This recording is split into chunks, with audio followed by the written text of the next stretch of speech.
శివాలయం శిథిలం అవడం అనే కాతలో ఒక గమ్మత్తుంది. ఆయన ఏది ఉట్టినే చెప్పారో తెలుసా అండి? శివాలయానికి పునఃప్రతిష్ఠ లేదు. అదో గమ్మత్తు మీకు.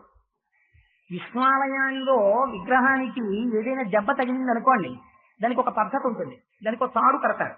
కొత్త విగ్రహానికి ఒక తాడు కడతారు. దానికి మంత్రబద్ధంగా సూత్రాలు కట్టి కళాన్యాసము అంటారు. అందులో నుంచి కళలు తీసేస్తారు మంత్రాలతో. తీసి ఇందులోకి తీసుకొచ్చేస్తారు. తీసుకొచ్చేసి అప్పుడు దీన్ని తీసుకెళ్లి ప్రతిష్ఠ చేస్తారు. ఒక శివలింగం క్రమక్రమంగా ముక్కలు విరిగిపోవడం మొదలెట్టింది అనుకోండి, శివలింగం మార్చడానికి శాస్త్రం లేదు. తాడు కట్టి దారం కట్టి పునఃప్రతిష్ఠ చేసి ఈ లింగాన్ని తీసి ఇంకో లింగాన్ని పెట్టరు. అది ముక్క ముక్కలైపోయి చిన్నాభిన్నం అయిపోయి ఆఖరికి ఇంత మిగిలింది అనుకోండి, అది శివలింగం. ఆఖరికి అంత అభిషేకం అయిపోయిన తర్వాత ఆఖరికి ఏదో చిన్నది మిగిలింది అనుకోండి, అంతేది శివలింగం. ఒకసారి శివలింగ ప్రతిష్ఠ జరిగితే శివలింగమునకు పునఃప్రతిష్ఠ లేదు. కానీ నేను ఎందుకంటున్నానంటే ఒక్కొక్క మాట వెనక ఒక రహస్యం ఉంటుంది. మీకు ఒక లీల ఇలా జరిగితే దాని వెనక ఇంత రహస్యం ఉంది. అసలు ఏమి జరగకుండా ఆయన పిలిచి కూర్చోబెట్టి చెప్పారనుకోండి, ఎంత తేడా ఉండాలి అందులో. ఎవరి కొరకు శరణాగతి చెయ్యబడిందో వారికి పుత్ర సంతానము, పూనికతో ఎవరు చేశారో వారికి సన్నిధాన కటాక్షము, రెండు ఏకకాలమనం వచ్చేవి. రెండుగా విభూతి పట్లంగా ఆరతి పాటగా వచ్చాయి. కానీ ఇలా లీల జరగకుండా అసలు ఎవరు ఏమీ అడగకుండా ఓ రోజు తనంత తానుగా అబ్బాయి ఇలా రా అని కూర్చోబెట్టుకుని ఆయన ఏదైనా చెప్పారనుకోండి. ఎందుకంటే ఒక జ్ఞాని, ఒక గురువు, ఒక సమర్థుడు అనవసరంగా అసలు మాట్లాడరు. అసలు గురువు శరీరంలో ఎందుకుంటాడు అని అడిగారు రమణ మహర్షి. ఈయనకేమీ అక్కర్లేదు, ఈయన బ్రహ్మజ్ఞాని, ఈయనకే సన్మానం అక్కర్లేదు, సత్కారం అక్కర్లేదు. ఓ ఊర్రారు ఆయన వెళ్ళలేరు షిరిడి విడిచిపెట్టి సాయిబాబా గారు. మీరు ఎక్కడికి వెళ్ళరు, మీరేం కోరుకోరు, మరి మీరు శరీరంలో ఉంటే ఏమిటి ఉపయోగం అని అడిగారు. అడిగితే ఆయన అన్నారు, గురువు శరీరమునందుండుట శిష్యులకు ప్రయోజనము. ఏమిటి ప్రయోజనం అంటే గురువు శరీరంలో ఉంటే మాట్లాడతారు. శరీరం వదిలేశాడు అనుకోండి, గురువు ఇక మాట్లాడతారు. ఎప్పుడో ఎవరికో అదృష్టవంతులకి స్వప్న సాక్షాత్కారం అని ఉంటుంది. అలా చెప్పాలి అని అనుకుంటే గురువు ఒకసారి స్వప్నంలో కనపడి చెప్తారు. అది అందరికీ కుదురుతుందా? బట్ శరీరంలో ఉన్నారనుకోండి, ఆయన మాట్లాడుతున్నారు అనుకోండి, యోగ్యతాయోగ్యతలతో సంబంధం లేకుండా అందరూ కూర్చుని వింటారు. కూర్చున్నప్పుడేమో మీ జీవితం మారిపోవచ్చు దానివల్ల. అందుకని గురువు శరీరంలో ఉండడమే గొప్పతనం. ఉన్నా మాట్లాడు, చాలా నిశ్శబ్దంగా ఉంటాడు ఆయన. ఆయన చేస్తున్నటువంటి చేష్టికములు అంత తొందరగా ఎవరికి అర్థం కావు కూడా. అలాంటివి చాలా ఉన్నాయి బాబా గారి లీలలో. పైకి చదివితే మీకు అందులో దీనికి ఎందుకో అర్థం చెప్పండి అన్నారు అనుకోండి, అంత తొందరగా అర్థం చెప్పడం తేలికైన విషయం కాని లీలలు చాలా ఉన్నాయి. ఉన్నప్పుడు అసలు ఆయన ఎవరు ఏమీ అడగకుండా పిలిచి అబ్బాయి మీకు విషయం చెప్తాను రండి అన్నారు అనుకోండి, అది సామాన్యమైన విషయం అయి ఉంటుందా? ఖచ్చితంగా అందులో ఏదో గొప్ప సందేశం ఉండాలి. మీకు అలాంటి ఒక వృత్తాంతాన్ని ఇవ్వాలని చెప్పే ప్రయత్నం చేస్తాను. ఎందుచేత అంటే 7 రోజుల ప్రసంగాల్లో 3 రోజులు అయితే ఇవాళ 4వ రోజులోకి వచ్చేసాను. నేను లీలలు అని పట్టుకున్న లీలల గురించే మాట్లాడాను అనుకోండి, అది ఇంకా ఒక లీలని విశ్లేషించడం అవుతుంది, దేనికది గొప్పదే. కానీ అది లీల కాకుండా వారు కూర్చోపెట్టి చెప్పిన ఒక విషయాన్ని పరిశీలన చేసే ప్రయత్నం మనం చేద్దాం బాబాగారి అనుగ్రహంతో. ఒకనాడు బాబాగారు లిండీబాగ్ అని ఉండేది. అంటే వారు తనంత తానుగా పెంచినటువంటి ఒక పూల తోట. వారే నీరు పోస్తూ ఉండేవారు, వారే పూల మొక్కల్ని పెంచారు. ఆ పూల తోట దగ్గరికి వెళ్ళి వారు కూర్చున్నారు. కూర్చుంటే ఒక మహాపురుషుడి వెంట తెలుసో తెలియకో అందరూ వెడతారు. మీరు ఒకటి గమనించండి, మహాపురుషుడి వెంట వెళ్ళడం ఒక ఎత్తు, వెళ్ళి ఆయనతో కలిసి ఉండి ఆయన జీవితంలోని సారాంశాన్ని గ్రహించి దిద్దుకోవడం తన జీవితాన్ని ఒక ఎత్తు. కలిసి ఉండడం ఉంటారు. కట్టుకున్న భార్య కూడా కలిసి ఉన్న సంఘటనలు ఉన్నాయి. కానీ భర్తని అర్థం చేసుకోలేక భర్త పొందిన ఔన్నత్యాన్ని భార్య పొందలేకపోయింది. రామదాసు గారికి భార్య లేదా? రామదాసు గారి కోసం విమానం వస్తే విమానం వచ్చిందే రాదే వెడదామన్నారు. ఎప్పుడు భగవంతుడు భగవంతుడు భగవంతుడు ఆ ఈశ్వర నామస్మరణ నేను మళ్ళీ ఏదో భ్రాంతి, మళ్ళీ ఏదో విమానం వచ్చింది అనుకుంటున్నాడు ఈయనని. విమానం వస్తే మీరు ఎక్కండి, నేను రొట్లు వేస్తున్నాను తర్వాత వస్తాను. ఆయన ఏమనలేదు. ఎవరి ప్రారంభం వారిదే, అలాగే బయలుదేరుతున్నాను. విమానం ఎక్కించారు, వెళ్ళిపోతోంది విమానం. యథార్థంగా జరిగింది భద్రాచలంలో. వైకుంఠానికి వెళ్ళిపోతోంది లేచి విమానం. ఆ పై కిటికీలోంచి కిందకి చూస్తూ భద్రాచలం వంక రామనామము రామనామము రమ్యమైనది రామనామము అని ఆయన అన్నారు. కింద భద్రాచలంలో ఉన్న వాళ్ళందరూ ఆయన వంక చూస్తూ రామనామము రామనామము అంటున్నారు నామం పట్టుకుని. ఏమిటో సడన్ గా ఇంత కూడా వినబడుతోందని ఆవిడ గబగబా బయటకు వచ్చింది. వెళ్ళిపోతున్నాడు భర్త విమానంలో. ఆయనతో కలిసి జీవితాన్ని పంచుకున్న భార్య ఆయన స్థాయిలో ఎదగగలిగిందా? ఎదగలేకపోయింది. ఒక మహాత్ముడితో కలిసి తిరిగినంత మాత్రం చేత అది అదృష్టమే. మహాత్ములతో కలిసి తిరగగలగడం కూడా జీవితాంత సుకృతం. ఎన్ని జన్మల సుకృతంలో ఉంటే తప్ప సత్సంగత్వం కలగదు. జీవితాన్ని మార్చేస్తుంది సత్సంగం.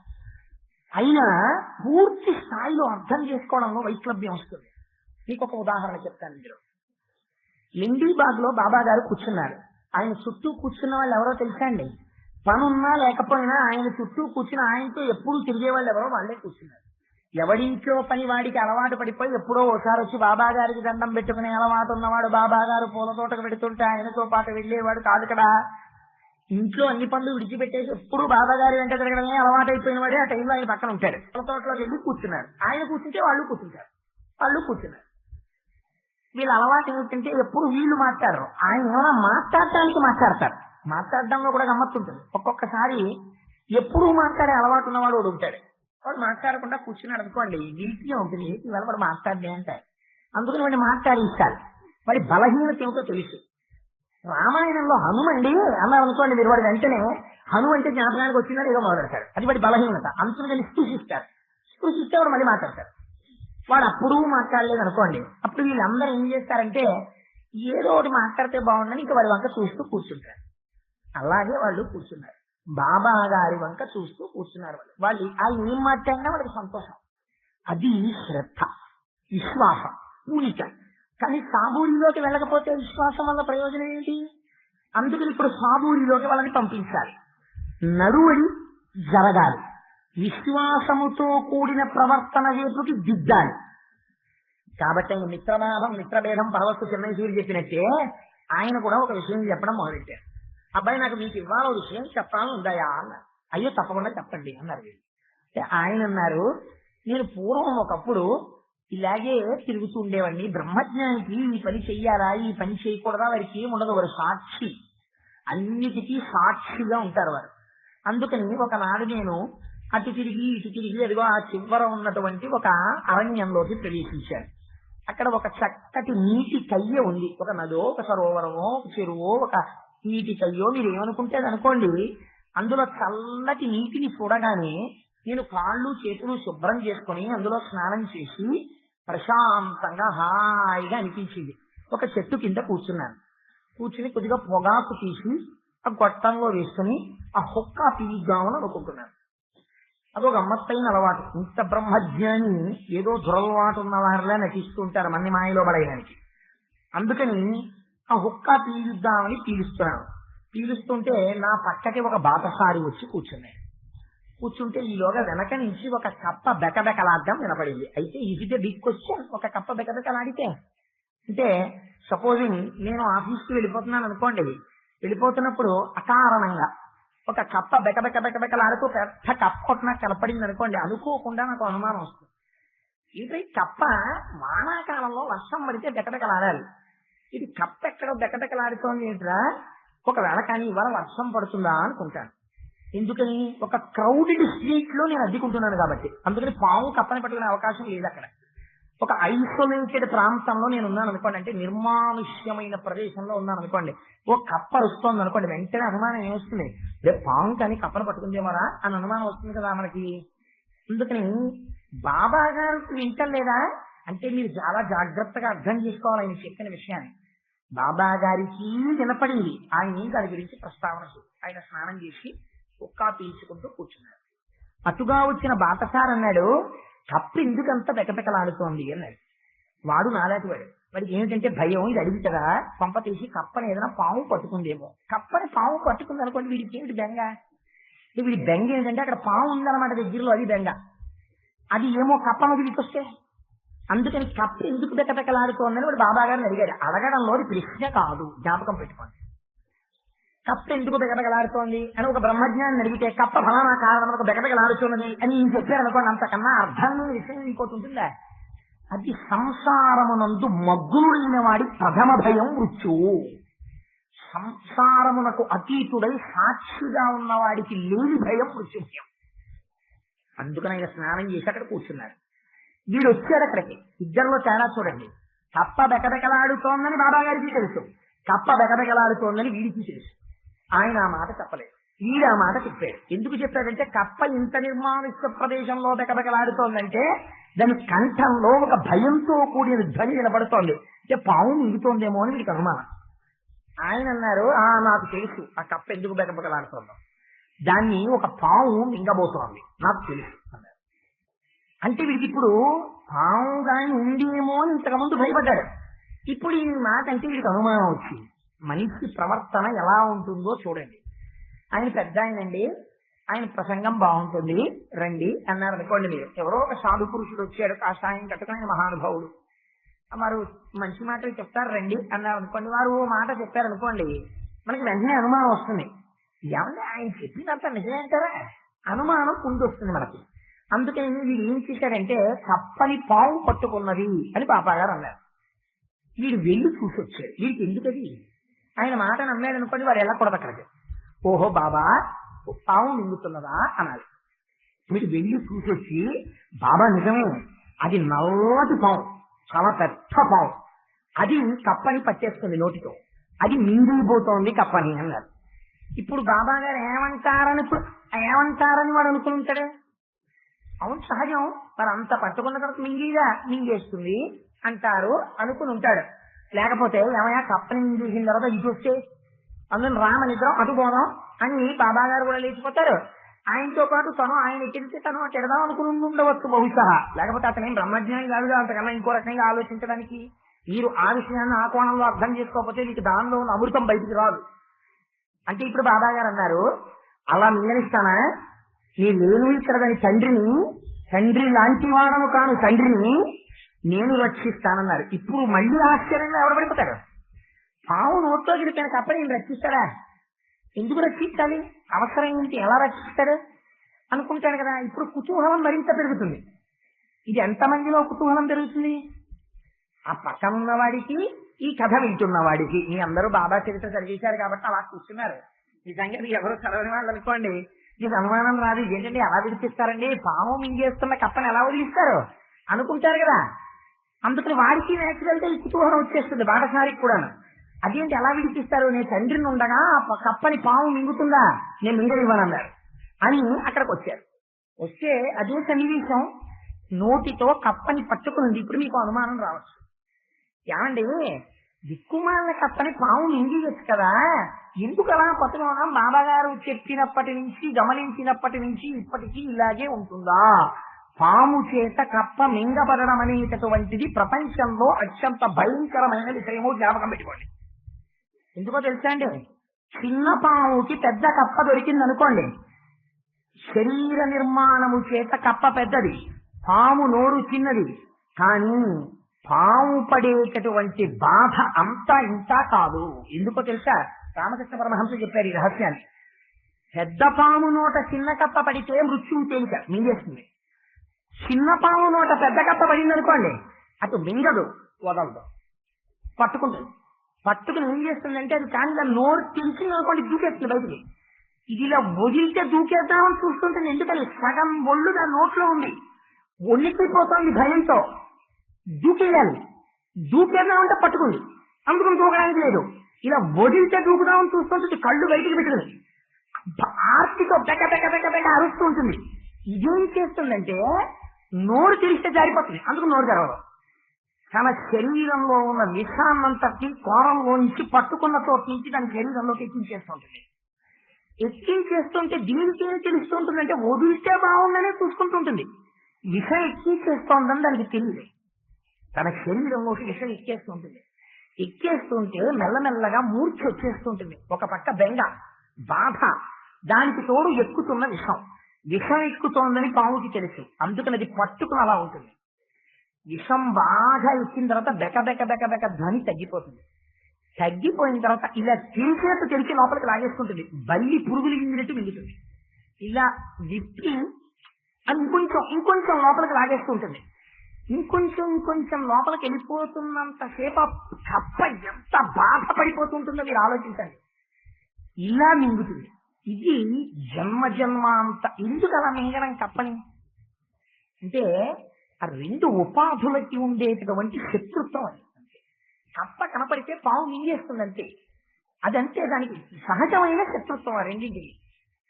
కాబట్టి పాము నోట పడ్డ కప్పని రక్షించడం అంటే అంత తేలిక విషయం కాదు. ఎందుకంటే విషం ఎక్కేస్తోంది దాని శరీరంలో. ఇప్పుడు ఇది నేను తండ్రిని రక్షిస్తానని బాబాగారు అన్నారు. ఇప్పుడు ఇది పెద్ద పజిల్లా కాదా చిన్నవాడి? ఎలా రక్షిస్తారు? ఇప్పుడు వీడు బాబాగారితో కలిసి అక్కడికి వచ్చాడు. ఇప్పుడు బాబాగారు ఎలా రక్షిస్తారో చూడాలి. వాడు వీడు ఏమనుకుని ఉంటాడు? ఇప్పుడు మీరు ఎవ్రీ స్టేజ్ ఒకసారి ధ్యానం చేయండి ఆ సందర్భం మీద. వాడు ఏమనుకుని ఉంటాడు? ఈయన బహుశా రక్షించడానికి పావుని చంపేస్తాడు.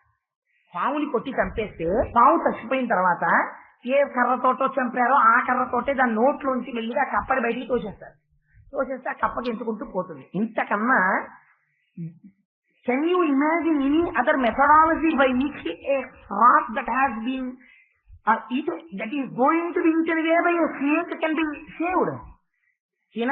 భక్షింపబడడానికి సిద్ధపడినటువంటి కప్ప పాము నోటి నుంచి బయటికి తీయడానికి ఇంతకన్నా ఉపాయం మానవ మేధస్సుకి తోస్తుంది. అప్పుడు తొయ్యదు ఒక సామాన్య మనిషికి. కానీ ఈయనొచ్చి అన్నారు, ఏమిరా వీరభద్రప్ప, పాము అయ్యావు, ఇంకా నీకు చెన్నకేశవప్ప మీద క్రోధం పోలేదురా? కప్పగా ఎంత దిక్కుమాలిన బతుకుతున్నాడు రావాడు, ఇప్పుడు కూడా ఇంకా దాన్ని పట్టుకున్నావురా? నీ జన్మాంతర సంస్కారం ఇంత పగలే జనుడు అన్నారు. అనేటప్పటిక పాము కప్పను వదిలేసి నీళ్ళలో తెలిసింది. కప్ప గెంతుకుంటూ పొదలో తెలిసింది. ఇప్పుడు ఎవరు ఆశ్చర్యపోవాలి? మీరు ఆలోచించండి, ఎవరు ఆశ్చర్యపోతారు? పక్కన ఉన్నవాడు. వీడు బలి రక్షించారు సార్ అని ఇంటికి వెళ్ళిపోతాడా? వెంటనే వాడికి అనుమానం వస్తుంది. అదే సార్ వీరభద్రప్ప అని కేకేశారు, పావుకి నామకరణం ఉంటుందా? కప్పకి చెన్నకేశవప్ప అని పేరుంటుందా? అలా మీరు ఎలా తీర్చారు సార్? ఎలా తెలిసింది మీకు అని అడగాలి కదా. మీరు నేను ఏం అడుగుతామో వాడు అదే అడిగాడు. బాబా గారి గమ్మత్తు చూడండి ఆ కథ చెప్పడంలో అని వాడు నన్ను అడిగాడు. మీరు ప్రతి స్టేజిలో ఎలా ఉంటారో బాటసారి నించుకుని అదే ఆయన చెప్పారు. అప్పుడు బాబా గారు అన్నారు, ఇప్పుడు కథలోకి వచ్చారు. పూర్వకాలంలో మయూరి అనబడేటటువంటి ఒక ఊరు ఉండేది. ఆ ఊర్లో ఒక పెద్ద శివాలయం. ఆ శివాలయం శిథిలం అవుతోంది. శివాలయం శిథిలం అవడం అనే ఖాతలో ఒక గమ్మత్తుంది. ఆయన ఏది ఉట్టినే చెప్పారో తెలుసా అండి? శివాలయానికి పునఃప్రతిష్ఠ లేదు. అదో గమ్మత్తు మీకు.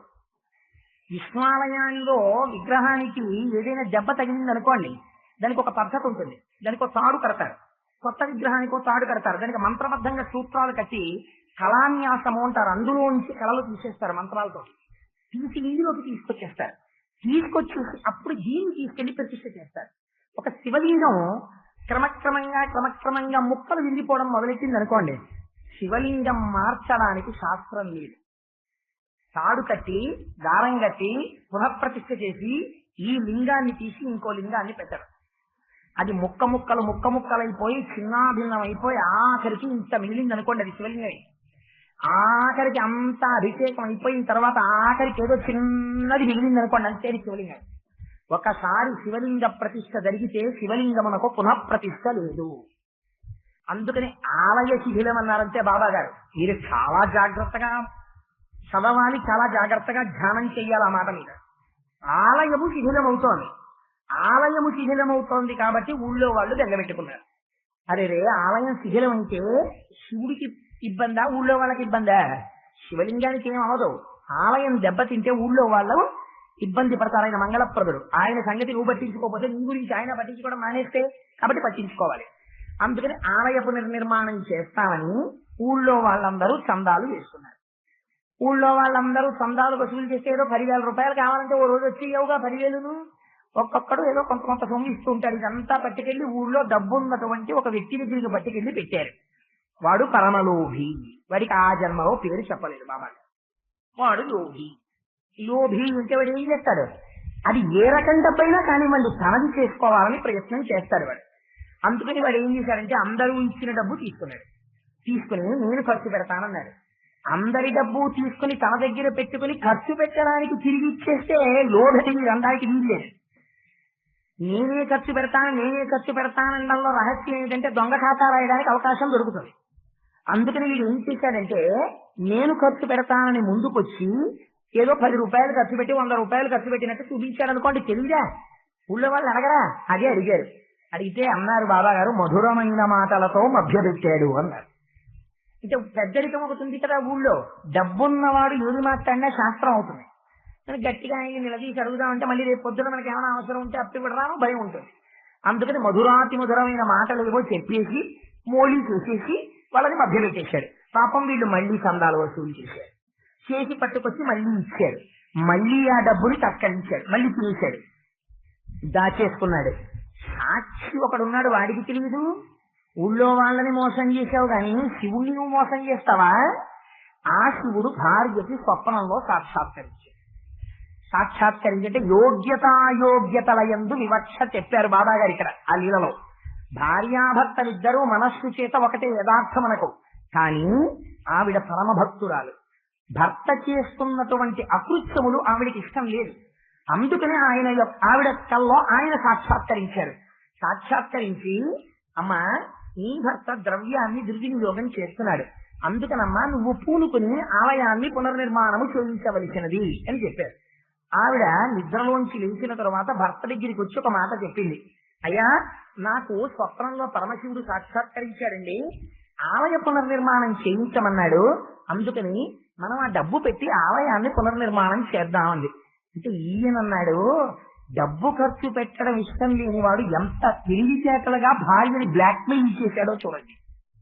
ఆయన అన్నాడు డబ్బు ఆశపడిన వాడు ఎంతకైనా తెగిస్తాడు కదా, మన ఇద్దరం కలిసే కదా ఒక మంచం మీద పడుకున్నాం, డబ్బు దాచింది నా దగ్గర కదా, ఖర్చు పెట్టవలసిన వాడిని నేను కదా, అదేదో నాకే కనపడచ్చు కదా, కనపడి నన్నే ఖర్చు పెట్టమనొచ్చు కదా, నన్ను మనిషి ఇంకు కనపడ్డా ఎందుకు అంటే వెళ్ళిదానా కలలన్నీ నిజమా? అక్కడే ఉంది కదా ఆ సందర్భం అంతాను. అందుకని నిజం కాదే అంటే భార్య నిజమో అబద్ధమో ఏం నాకెందుకు కనపడకూడదు, మీరు ఇలాంటి దిక్కువల్ల పనులన్నీ చేస్తారని అనేస్తుందేమో, భార్య తెలియదు చేసే పనులన్నీ అంటుందేమో అని ఓ మాట ముందే అడ్డేశాడు. ఏమని ఇది అంటే నేను తినేసేవాడిని నువ్వు గుడిని బాగు చేసేదానిగా, అంటే నీకు శివుడు చెప్పి నాకు చెప్పలేదంటే నేను చెయ్యని వాడిని నువ్వు చేసేదానివి, నువ్వు మంచిదానివి నేను చెడ్డవాడిని అనే కదా దాని అర్థం. దీని గురించి పట్టుబడితే అంటే శివుడు నీకు కనపడి చెప్పాడన్న దాని మీద నువ్వు పట్టుదల పడితే మన ఇద్దరం విడిపోవడానికి ఇది ప్రాతిపదిక కదా అన్నాడు. ఇది భార్యాభర్తల్ని విడదీయడానికి శివుడు వేసిన ప్రణాళిక ఏమో అని నాకు అనుమానం అన్నాడు. అంటే ఇంకో మాట నువ్వు ఎక్కువ మాట్లాడితే ఏమిటి అంటే నువ్వు మంచిదని నువ్వు చెడ్డవాడినా హో పుట్టించుకుంటాను జాగ్రత్త సుమా అని హెచ్చరి. వాడు ఎంత నీచమైన ఆలోచన ఉన్నవాడో మీరు ఆ నీళ్ళని బట్టి ఆయన చెప్పిన కథని బట్టి అర్థం చేసుకోవాలి. ఈ మాట అంటే ఆవిడ నిన్నది పాపం ఏం చేస్తుంది, ఆవిడే తిరగబడే తత్వం ఉన్నదనుకోండి, నువ్వు దిక్కుమాలిని అడుగుతావు, నువ్వు ఎన్ని దిక్కుమాలిన పనులు చేసావో నాకు తెలీదు అని తిరగబడుతుంది. కానీ ఆవిడ పతివ్రత, అందుకు తిరగబడలేదు. చూసావా భగవంతుడు కనపడ్డాడని చెప్పినా వీడు నమ్మలేదురా డబ్బు తినేస్తున్నాడు అని మాకు ఊరుకుంది. చిత్రం ఏంటంటే శివుడు మళ్ళీ కనపడ్డాడు. ఆవిడకి కనపడి అన్నాడు అమ్మా పాపం నీ తప్పు లేదు నువ్వు అడిగేవాడిని, వాడు వినడమ్మా తినేసే డబ్బు ఓ పంచి నీ సొంత డబ్బులు ఖర్చు పెట్టమ్మా శివాలయానికి, నువ్వు ఖర్చు పెట్టిన దానికి నీకు నేను 100 రెట్లు ఇస్తాను అన్నాడు. ఇదో గమ్మత్తు. అంటే ఆవిడంది మర్నాడు లేచి ఏమండి ఫోన్లేండి బాబు మీ డబ్బుల చోటికి నేనేం రాను, మీరు ఆ డబ్బులు వసూలు చేశారో ఖర్చు పెట్టారో మీ డబ్బుల్లోంచి మీరు ఖర్చు పెడతారో నాకు ఎందుకు, నీకు నాకు గొడవ, ఏమైనా అంటే మన ఇద్దరిని విడదీయడానికి శివుడిని కనపడ్డాడు కదా మీరు అంటున్నారు, ఇవేమీ వద్దు. మా నాన్నగారు కన్యాదానం చేసినప్పుడు పసుపు కుంకాలని నా సొంత పేరు మీద కొంత ఇచ్చారు కదా, ఆ డబ్బు పెట్టి ఆవిడ నగలు ఉన్నాయి కదా నాకు ఆ నగలు ఇచ్చేస్తాను, మీరు ఆ నగలు అమ్మేసి ఆ డబ్బు పెట్టి చేయించండి పరమశివుడికి అంది. అంటే ఇప్పుడు ఏం చేస్తాడు మరి, అది ఆవిడ డబ్బు కదా, అందుకని చెప్పి ఈ డబ్బు ఏం ఖర్చు పెట్టమంటలేదు కదా అంటోందని ఒక తెలివితేటలైన ప్రణాళిక వేశాడు. ఇప్పుడు ఆ నగలు పోకూడదు, ఎంత దూరం వేసేసాడో చూడండి ఆలోచన. ఆ ఊళ్ళో పాపం చాలా నిరుపేదరాలైనటువంటి ఒక స్త్రీ ఉంది. ఆ స్త్రీ పేరు ఒక పేరు చెప్పారు బాబా గారు, నేను కరెక్ట్ గా చెప్తే దుబాకీ అనుకుంటున్నాను. ఆ పేరుతో ఉన్నటువంటి స్త్రీ ఒక పొలాన్ని తీసుకొచ్చి తాకట్టు పెట్టింది. మీరు ఒకటి గుర్తుపెట్టుకోండి, అంత నిరుపేదరాలు అంటే సస్యశ్యామలమైన పొలం ఆవిడకుంటే ఆవిడ ఇంటికి అంత దరిద్రంగా ఉంటుంది అంటే అది పండని పొలము కాబట్టే కదా దరిద్రం. కాబట్టి ఎడారి లాంటి పొలము ఈ ఎందుకు మరి తాగట్టెట్టుకున్నాడు అంటే చోరాయ శస్మలాభాయ, దొంగడికి వెంట్రుక ముక్క దొరికినా ఆనందమే. ఎలాగో తీర్చలేదు కాబట్టి ఒక ముక్క మనకి దొరికేస్తుంది, అందులో 200 రూపాయలు ఇస్తే పొలం ఇచ్చేస్తున్నాడు. మొత్తానికి ఎప్పుడు ఆవిడ కనబడ్డప్పుడు చెప్పాడమ్మా వడ్డీతో కలిపి 1000 రూపాయలు అయిపోయింది, ఇంకా ఆవిడ తీర్చదు కాబట్టి అమ్మా నువ్వు ఎలాగో తీర్చావు కదా నా ఖాతాలో పెట్టేసుకున్నానా ముక్క అన్నాడు. ఇది మండించుకుంటానేంటి ఈయనకి తెలిసేది పండదని మరి ఎందుకు పెట్టుకోవడం, ఏదో ఒకటి కొట్టేశాను ఆవిడ దగ్గర సంతోషం. అందుకని 1000 రూపాయలు దానికి లెక్క చెప్పి కొట్టేశాడు. ఇప్పుడు ఆలోచించాడు భార్య తను తెచ్చిన నగలమ్మి కట్టించమంటోంది, కాదు అంటే నేను నా నగలమ్మడానికి అంటే నాకు జవాబు లేదు ఇప్పుడు. అందుకని ఎలా, అందుకని ఇంకో దొంగ ప్రణాళిక నిర్మించాడు. నగలు తీసుకెళ్లి అమ్మేసి డబ్బట్టుకొస్తాను చేయన్నాడు. పాపం పిచ్చి తల్లి మొగుడిని నమ్మి ఇచ్చింది. లెక్క కట్టించాను 1000 రూపాయలు వస్తాయిట అన్నాడు. నిజంగా 1000 రూపాయలు ఆ నగలు. ఈ 1000 రూపాయలు ఎవరిచ్చాట, సంచి కొనుక్కున్నాడు భార్య నగలు. అంటే అవి బయటికి పోకూడదు అందుకని దొంగ లెక్క కట్టించాడు. 10,000 అనుకోండి, 1000 రూపాయలు లెక్క కట్టించేసి తన జేబులో డబ్బిస్తాడు. ఏంటంటే భార్యకి 1000 రూపాయలు ఇచ్చి కొనుక్కున్నవాడైతే 1000 రూపాయలైనా గుడికి వెళ్ళి కనీసం ఏంటి అంటే 1000 రూపాయలు ఇచ్చి ఈ నగలు నేను కొనేస్తాను, ఇప్పుడు ఇంకా నువ్వు నోరెత్తి నా దుంజి అనడానికి నీ దగ్గర ఏం లేదని. అది వాడి గమ్మత్తు. కొనేశాను, ఎప్పుడైనా నేను నీ మెడలో పెడితే పెడతా, ఇంకెప్పుడు మా తండ్రి గారి ఇచ్చిన పసుపు కుంకాలనకం. ఇప్పుడు ఆ డబ్బు ఏం చేయాలి, గుడికి ఇవ్వాలి కదా, ఈ సొంత డబ్బుతో కదా గుడి కట్టించమన్నాడు. డబ్బు ఇచ్చేస్తే పాడు చేసేస్తారు, ఇంకా అవలేదు గుడి సగం పని ఉండిపోయింది అంటారు. అందుకని పనికొస్తుందని ఒక పొలం ఒకటి 1000 రూపాయలకి కొన్నాను. ఏది ఈ ఎందుకు పనికిరాని పొలం ఒకటి ఆ దుబాకీ దగ్గర పుచ్చుకున్నాడు కదా, అది గుడికి ఇచ్చేశారు అని ఈ పనికిరాని పొలాన్ని ఆ గుడి పూజారి గారికి ఇచ్చారు. వాడు ఎంత తెలివైన వాడో మీరు చూడండి. అంటే ఇవన్నీ ఎక్కడి నుంచి వచ్చిన తెలివితేటలు, సావు తెలివితేటలు అంటారు. ఎందులోంచి వచ్చాయి, కామంలోంచి వచ్చాయి. మహానుభావుడు ఎంత గొప్ప కథ సృష్టించారో చూడండి. ఆయన డబ్బు సంపాదించడానికి భార్య కూడా ఒక మార్గమే అవి కూర్చున్నాయి. ఎలా, భార్య నగలు తనకొన్నాడు దొంగరేటికి, ఆ డబ్బు గుడికి ఇవ్వలేదు. మళ్ళీ ఇంకొక పేదవాళ్ళ దగ్గర వడ్డీకి పట్టేసిన భూమిని తీసుకెళ్లి పనికిరాని భూమిని గుడికి ఇచ్చాడు. ఇప్పుడు ఆ భూమిని ఎవడో కొండరు, ₹10 కూడా కొండరు, కానీ కాబట్టి గుడికి డబ్బేవాడు. ఏకకాలమునందు ఎంతమందిని మోసం చేశాడు, దేవాలయాన్ని మోసం చేశాను అనుకుంటున్నాడు. ఓ పనికిరాని భూమిని అర్చకుడికి ఇచ్చాడు. 200 రూపాయలు అప్పుచ్చుకున్నవాడి దగ్గర 1000 రూపాయల వడ్డీ చెప్పేసి దుబాకీ పొలం తనకొట్టేశాడు. భార్య నగలు తనకి చేసేసుకున్నాడు, భార్య నోరు ఎత్తకుండా చేసేశాడు. ఏకకాలమునందు ఇన్ని మోసాలు చేశాడు. ఇన్ని మోసాలు చేసి అమ్మయ్యని ఎంత భద్రంగా ఉన్నామో అనుకున్నాడు. పరమాత్మకి తెలియదండి. అందుకే శాస్త్రం అండి, నువ్వు చేసిన పాపాన్ని బట్టి నీకు 3 రకాల ఉపద్రవాలు వస్తాయండి. ఆధ్యాత్మిక, ఆదిదైవిక, ఆదిభౌతిక అని ఉపద్రవాలు 3 రకాలు. అందులో అన్నిటికన్నా ప్రమాదమైంది ఏదో తెలుసా అండి, లేదంటే ఆదిదైవికము. ఎక్కడో ఏదో నువ్వు ప్రమాదకరమైన తప్పు చేసావు, ప్రమాద రూపంలోనే వచ్చేస్తుంది. మళ్ళీ పిడుగు పడిపోతుంది. ఒకడు తప్పు చేస్తే వాడి ఒక ఊరంతా తప్పుడు మార్గంలో ఉందనుకోండి, వరద వచ్చి ఊరు మునిగిపోతుంది. అంటే అగ్నిహోత్రం ముట్టుకుంటుంది. వీటిని ఆదిదైవికములంది శాస్త్రం. అందుకని ఓ రోజున మొగుడు పెళ్ళం ఇందులో కూర్చున్నారు. వాన మొదలైంది. వీళ్ళకి బ్రహ్మాండమైన ఇల్లు కదా, నేను భద్రంగా ఉన్నాననుకుని తలుపులు వేసుకున్నాడు. దేవుణ్ణి మోసం చేసి, భార్యని మోసం చేసి, పేదరాల్ని మోసం చేసి, తనను తాను మోసం చేసుకుని తాను భద్రపడింది. పిడుగు పడితే పిడుగు కింద ఏకకాలమునందు భార్యాభర్తలు ఇద్దరు మరణించారు. ఇంత ధనికుడే దక్షిణ వాడి మనస్సు ఎక్కడ తిరుగుతోంది, డబ్బు డబ్బు డబ్బు డబ్బు, అదే ఆలోచన. ఇప్పుడు ఈశ్వరుడు ఏం చేశాడంటే మళ్ళీ ఉపాధిని ఇవ్వాలి. ఇప్పుడు మళ్ళీ ఉపాధి ఇచ్చేటప్పుడు ఏం చేస్తారు, పాపపుణ్యములను చూస్తారు. ఇప్పుడు ఆయన ఏం చేశాడు, ఒకప్పుడు డబ్బు డబ్బని దేవుణ్ణి మోసం చేశావు, భార్యని మోసం చేశావు, పేదల్ని మోసం చేశావు. అందుకని ఇప్పుడు ఎలా పెడతావు తెలుసా, నీరు పేదగా వెళ్ళు, తినడానికి కూడా తిండి వడిగా పుట్టమని మళ్ళీ తీసుకెళ్ళాడు. ఇప్పుడు ఎక్కడ పుట్టాడు, అదే ఊరికి దగ్గరలో మధుర అన్న ఊళ్ళో కటిక పేదవాడిగా పుట్టాడు. ఎంత పేదరికం, తినడానికి తిండి లేదు, ప్రతి పేదవాడిగా ఉన్నప్పుడు. మరి భార్య ఆవిడ పుణ్యం చేస్తుంది కదా, ఆవిడ పాపం శివాలయానికి ఏదో ఉపకారం చెయ్యాలని పాప పడింది కదా, చేసిందా చేయలేదా వేరు మాట. భర్త అడ్డొచ్చాడు చేయలేకపోయింది, కానీ చెయ్యాలని అనుకుంది, ఆర్తి పొందింది కదా. ఏమని ప్రమాణం చేశాడు? 100 రెట్లు పెంచుతాను నీకు, నువ్వు చేసిన పనికి 100 రెట్లు ఫలితం ఇస్తానన్నాడు కదా. ఏ 1000 రూపాయలకి తన నగలని అమ్మి భర్త తెచ్చి ఇస్తే 1000 రూపాయల భూమి అని చెప్పి తీసుకెళ్లి గుడికి ఇచ్చాడో, ఆ భూమికి యజమానిగా ఇప్పుడు అనుభవిస్తున్నటువంటి పూజారి కుమార్తెగా పుట్టింది కనుక గౌరీ అన్న పేరుతో ఆ భూమి విలువ 1000 నుంచి 100 రెట్లై 1,00,000 రూపాయలైంది హఠాత్తుగా. అయితే ఈయనేం చేస్తున్నాడు? ఇల్లు తిరిగి భిక్షాటనం చేస్తున్నాడు. మరి ఈ 2 పాత్రలు బానే ఉన్నాయి. ఒకరు ఉపకారం చేద్దామనుకున్నారు కాబట్టి ఆ భూమికి యజమానురాలైంది, ఇప్పుడు స్వేచ్ఛగా తనదైంది. ఒకడు మోసం చేశాడు కాబట్టి నిరుపేదగా పుట్టాడు. 3వ పాత్ర అవుతుంది. ఎవరావిడ? దుబాకి. ఆవిడిది ఆ భూమి. మోసం చేశాడు, చేశాడులే దరిద్రుడని ఆవిడ వదిలేదు. ఆవిడ కూడా నా భూమి తినేశాడని బెంగ పెట్టుకుని ఏడుస్తూ చచ్చిపోయింది. అందుకని ఆవిడేమైందంటే ఈ శివాలయాన్ని నిర్వహించి కట్టించినటువంటి యజమానికి కుమారుడుగా జన్మించింది. ఇప్పుడు ఏమైంది? ఆ భూమి విలువ 1,00,000 రూపాయలు అయింది. ఒకనాడు బాబా గారు ఏమన్నారంటే, పాపం వీడు మంచివాడయా, అలా తిరుగుతున్నాడు, కానీ కుర్రాడు మంచివాడు, మీ అమ్మాయికి ఇచ్చి వివాహం చేయండి అన్నారు. అంటే ఈ వీరభద్రప్పని గౌరికి ఇచ్చి వివాహం చేశాడు. వీడు జన్మతః దరిద్రుడు. కానీ ఇప్పుడు ఈ గౌరిని చేసుకున్నాడు. చేసుకోవడం వల్ల ఏమైందంటే ఇప్పుడు ఆ అమ్మాయి ఆస్తి అంతా తనదైపోవాలి. లేనివాడికి అన్నం దొరికింది ఒక ఇంట్లో, వాడు తృప్తి పల్లా. 1000 రూపాయల భూమి 1,00,000 రూపాయలు అయింది. గత జన్మ వాసనలు తరుగుతున్నాయి, డబ్బు మీద వ్యామోహం. అందుకని ఇప్పుడు ఈ 1,00,000 రూపాయలది పూజారి కూతురు మళ్ళీ ఆవిడిది అదే వాసన. గుడికి ఖర్చు పెడదామని ఆవిడ చూస్తోంది.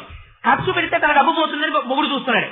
అందుకని ఇప్పుడు ఆ డబ్బు పోకూడదు. కానీ మందిర యజమాని కొడుకుగా వాడొచ్చాడు ఎవరు? ఆ దుబాకి.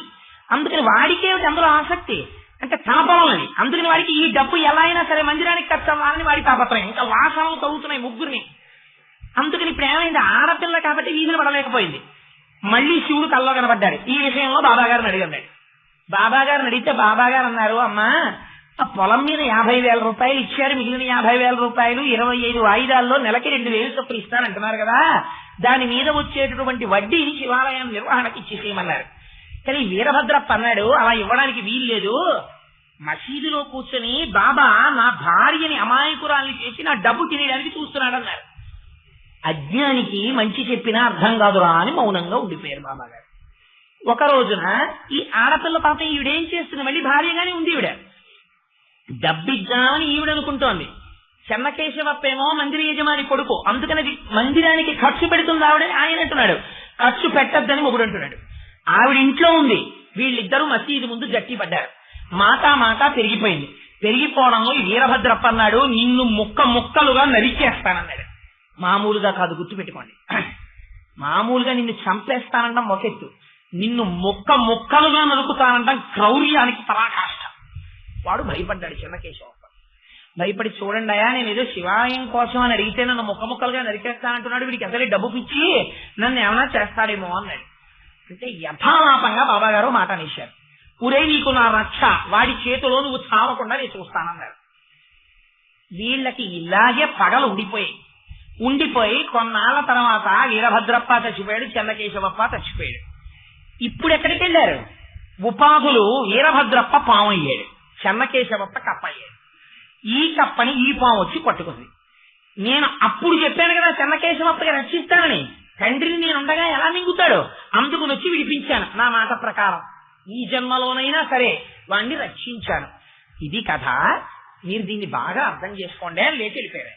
ఇంతకన్నా బాబాగారు చెప్పినట్టు ఎక్కడా లేదు, ఇంతే చెప్పారు. ఎందుకు ఈ కథ చెప్పినట్టు? చాలా బాగుంది అనుకోండి వినడానికి, ఏదో చెన్నకేశవప్ప వీరభద్రప్ప రాయలసీమ కథల్లా ఉంది. కానీ ఇదంతా ఎందుకు చెప్పినట్టు అంటే ఇందులో ఒక గొప్ప రహస్యం ఉంది. మీరు జ్ఞాపకం పెట్టుకోండి. మనకి వాసనలను ఉంటాయి. ఇప్పుడు ఈ మల్లె పువ్వు ఉంది, ఈ మల్లె దండ నేను కాసేపు ఆగి నా లాల్చీ కింద పెట్టేసుకున్నాను అనుకోండి, పెట్టుకుని వెళ్ళిపోతున్నాను అనుకోండి, ఎంత నేను దాన్ని దాచినా అనురాధ గారు కనపడంటారు, కోటేశ్వరారు ఇవాళ మల్లెపూల దండ వేశారు ఏంటండి, మీకు మల్లెపూల వాసన వస్తోంది అంటారు.